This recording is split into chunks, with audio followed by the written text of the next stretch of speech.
Hello, Todd Clemens, Okeechobee Livestock Market, and here is your weekly market report. First, I'd like to thank you, Matt, for filling in for me last week. You did a good job. Had a lot of reviews and comments. Most of them were thumbs up, I think, I hope. But anyway, we're back here this week with a good run of cattle at Okeechobee. We had as many cows and bulls yesterday as we had calves. That's one of those things that's rare. So we had a little over 1,000 head, and I think 550 head were cows and bulls, which is a odd thing. But everything was selling great. The market's really good. Everybody's excited to pick these checks up. The last couple of weeks we were talking about this animal disease traceability thing that was going on. Orlando, there was the NCBA convention up there last week. This resolution that came around. The original version was pretty controversial, to say the least. The committee or people that come up with these resolutions, I don't really know who they are, but it is a committee of people that actually put down on paper these whereases and therefores, and if you just read down of them, which I did, and I got down to the one about the World Organization for Animal Health. That's another one of those acronyms, WOHAH, WOAH, WOA. And that organization, World Organization for Animal Health, was founded in 1926. Do you know where their home office is? Paris, France.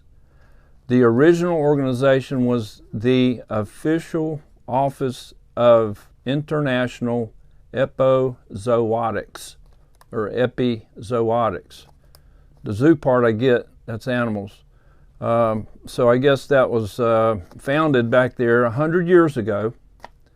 And the office, being in Paris, France, included, I think it was about 42 countries that were the initial countries involved, and most all of them were third world, African, Central America, maybe Asia, but there was a cattle plague back then that we could relate to nowadays. In dogs, there's distemper, and that's what it was related to in cows. It was very contagious.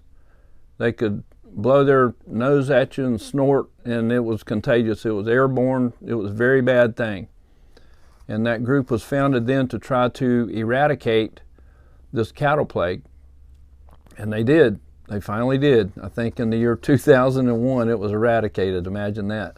But the virus, they held this virus for this plague in this office of the epizootic office.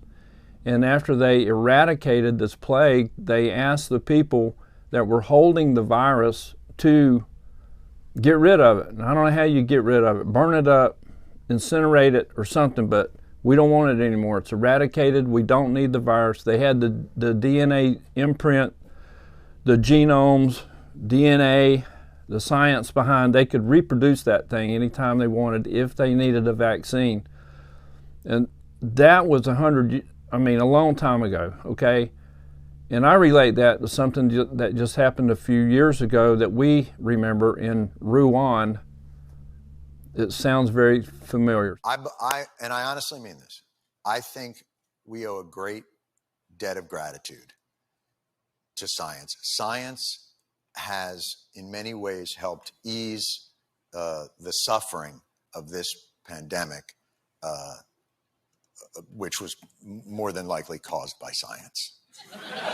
What do you mean by that? Do you mean like perhaps there's a chance that this was created in a lab? There's an investigation. A chance? Well, oh my if God. there was evidence, I'd love to hear it. There's a novel respiratory coronavirus overtaking Wuhan, China.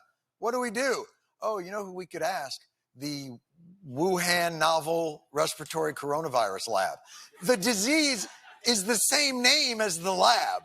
You could be right. But this is the problem with science. Science is incredible, but they don't know when to stop. And nobody in the room with those cats ever goes, yeah, I don't know if we should do that. If science can do it, they will do it. They will do it. They're like, oh, curiosity killed the cat. Oh, okay, well, let's kill 10,000 cats to find out why. It sounds very familiar. So anyways, long story short, in my opinion, whereas a resolution for me won't have anything to do with WOA because I don't even know who they are, and most of the countries that they were listed or named in this thing were communist. There are a few countries, America, New Zealand, Australia, a few countries in there are democratic countries like we are, but it was really kind of threw a red flag up for me. And I know I'm going on and on about this, but I'm just saying this resolution, the things that the original version of it had in it was just something we could not live with. They were wanting to have the EIDs in all cattle, from baby calves on up to grown mature animals, to be tagged with it. You know, they couldn't leave the ranch or leave the premises without having a tag. We couldn't live with that. Us being in the livestock market business and the other markets around the country, it's practically impossible logistically and feasibly, physically impossible to have to do this tagging at the sites of the markets. So you can guess that we were not for it and opposed to it, and evidently a lot of other people were too. So the original version of this resolution was thrown away, and they came up with a revised edition which took out all cattle and just left it with adult mature cattle, which that's good. State of Florida already has a tagging policy in place where we tag adult animals that are leaving the market. If they're not going to slaughter, they are going to be tagged either at our facility or at the ranch that they're going back to. They will be tagged with a new tag that will designate that person as the new owner of that animal. And that's been in place I think for 3 or 4 years now. Florida stepped out there and said if there's going to be any rulemaking being done, we're going to make the rule where we can live with it. And we've been doing it. I know a lot of states don't have that plan, but I'd say that we're kind of one of the leading states. I know Texas had one because we kind of planned ours according, was similar to what Texas was doing at the time, and it was a workable and feasible plan for tagging cattle.